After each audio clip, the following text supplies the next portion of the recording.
Okay, now we're going to do some heads. I'm going to start with my penguin, and what I need for you to notice about my penguin is that he is wobbly. Now I'm not going to show you tails on everyone, but I do need to put a tail on my penguin before I go any further, because he's got a little wobbly butt. So I'm going to start off with just a ball of clay, and I'm going to make a teardrop shape. And when you're making your animals, think about trying to put them on 3 or 4 spots where they stand on the table. So my penguin has 2 front legs. He needs a 3rd place to stabilize him.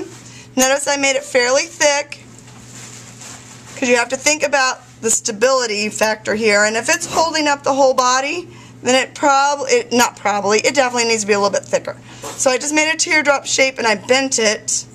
Now I'm putting it on my penguin's booty and slipping, scoring, slipping. I can make that a little bit thinner to blend that in. And then I'm going to smooth this in with my blue tool.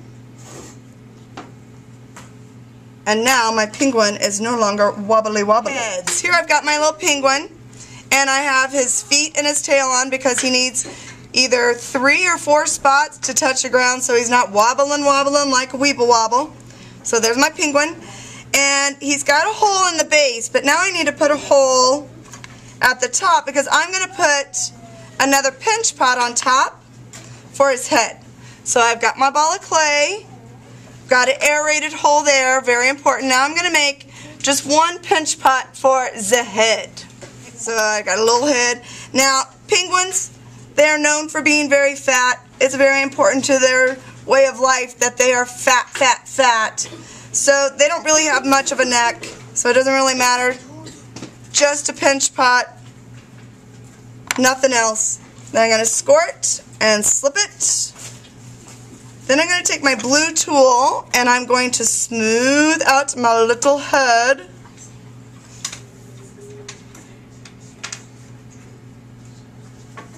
No neck necessary for this one. And there's my head on my penguin. This is my elephant.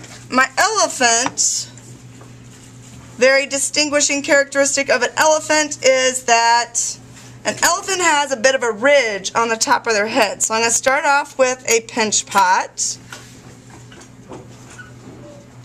And this pinch pot I'm going to make a little bit wider at the opening. This part is called the lip.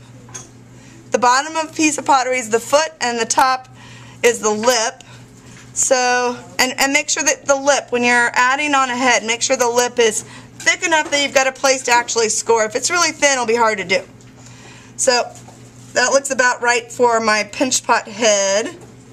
And my elephant has a bit of a ridge at the top. So I'm going to go ahead and make a little ridge there. A turtle also has this little ridge here. Big. So I'm going to pinch. I'm using these 3 fingers to pinch the lip of my pinch pot to make it a little bit smaller. So look about like my head there. Yep, that looks better. And then I'm going to lay it on to where my head needs to go. And then I'm going to score it around the outside. And I need to aerate it, so I got to put a hole inside there so that the air can get out of there. Oh, I got to make sure that my elephant has an air hole too. Because I'm sick and twisted, I'm putting it right there. Alright, then I'm going to score it. I'm going to slip it good. Da-da-da-da-da. Okay, and then I'm going to attach it here. Now I like to take a little piece of clay and roll it out flat to smooth out the joints in between individual pieces. Looks like he's got a little collar on, but I'm just going to smooth that out for his head. Because the head and the legs are not going to be an abrupt change. Put a little extra clay in there and that'll smooth it out so it looks more natural. Now at this point, this little guy, he is not an elephant without his distinguishing characteristics, which are ears and a trunk. Right now, he could be a polar bear, he could be a dinosaur, he could be anything at this point because he doesn't have his distinguishing characteristics. But that's your basic head.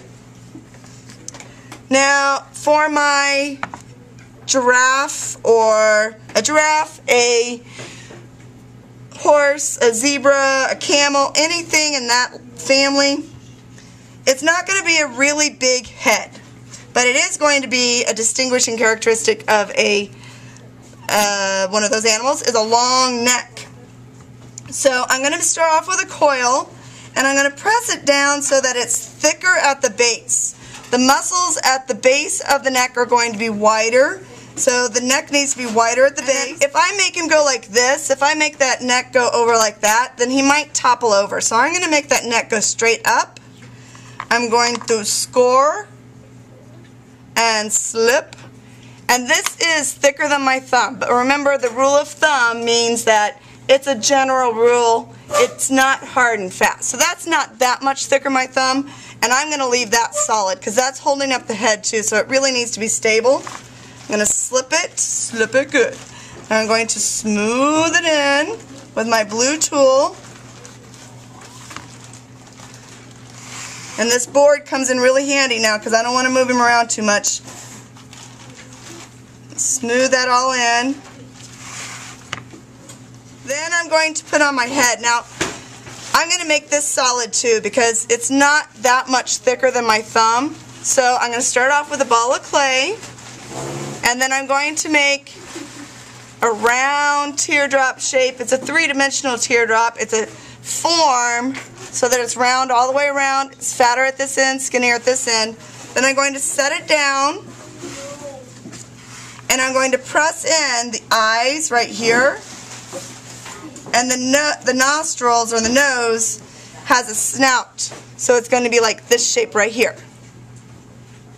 Then, what do I do when I put two pieces of clay together? Slip. What? Score and slip. What? Score and slip. Oh, okay, so I have to score it, slip it, oh, I didn't score there. Slip it, and then I'm going to smooth it in so that I have a nice tight connection between the neck and the head.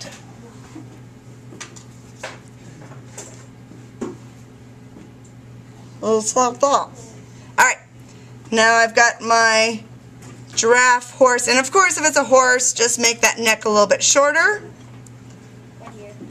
It could even come back like this. You can play with that neck a little bit. If it were a dinosaur, you could do the same thing with the dinosaur. It could have a really long neck like my pig. Spider pig, spider pig. Alright, now I'm going to, I didn't smooth in these legs, so I'm going to smooth these legs in a little bit. And he's a little fatty. And make sure that when I smooth those legs in, it's starting to tilt up a little bit. So I want to really stabilize that. Then I'm going to make my head for my pig. Start off with a ball of clay. Make a pinch pot. Pinch pot. And my little piggy, he doesn't have much of a neck either because he's a little fatty.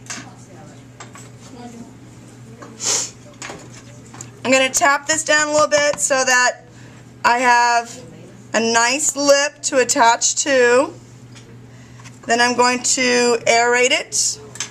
I need to aerate my piggy's booty, and this is easier to do when it's leather hard. I need to aerate here because I'm adding another pinch pot on. Then I'm going to score it and slip it. And then add it on. Then I want to take a little extra clay and I want to smooth it out around the edge so that it's a nice smooth connection. And make a coil with very, very plastic clay. That's a little fat, although my piggy's a little fat. And I'm going to smooth it in so I make a nice tight connection for my piggy's head.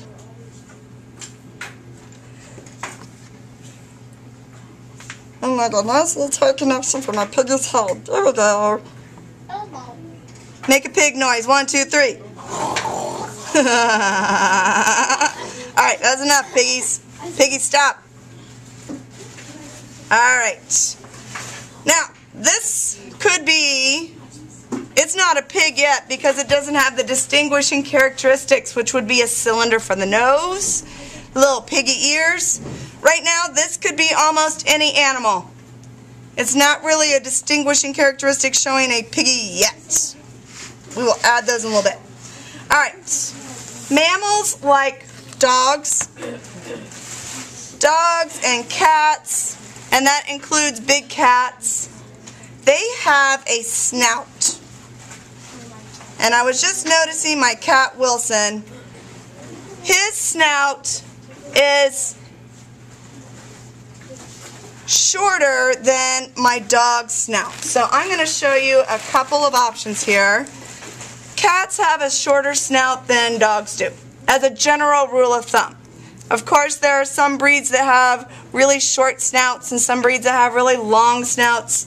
Some cats have smushed faces.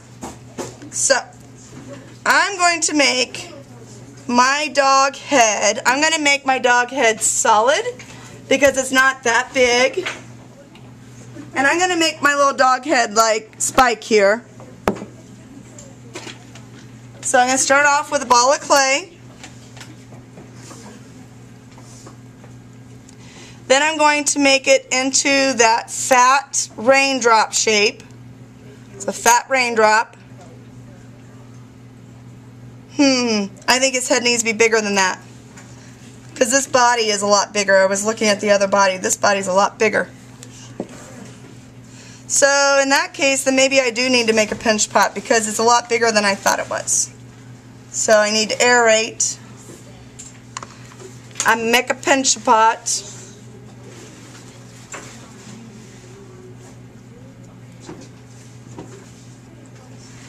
And the snout. I'm going to make my snout, as I make my pinch pot, I'm going to make this piece a little bit smaller through here for his little snout.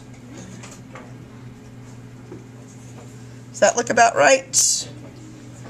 It looks almost right, but the snout needs to be lower. So I'm going to make that a little bit smaller there. You could add the snout on later too.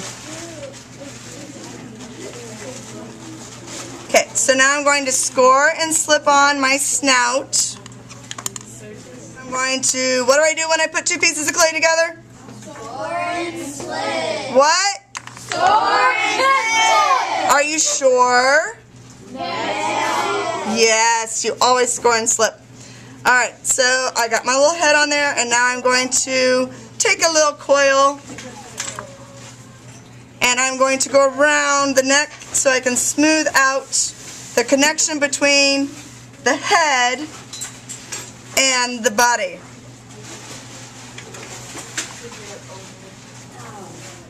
This is kind of a fat dog.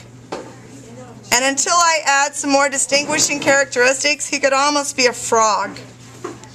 You know what? In fact, I could totally turn this guy into a frog just by adding claws.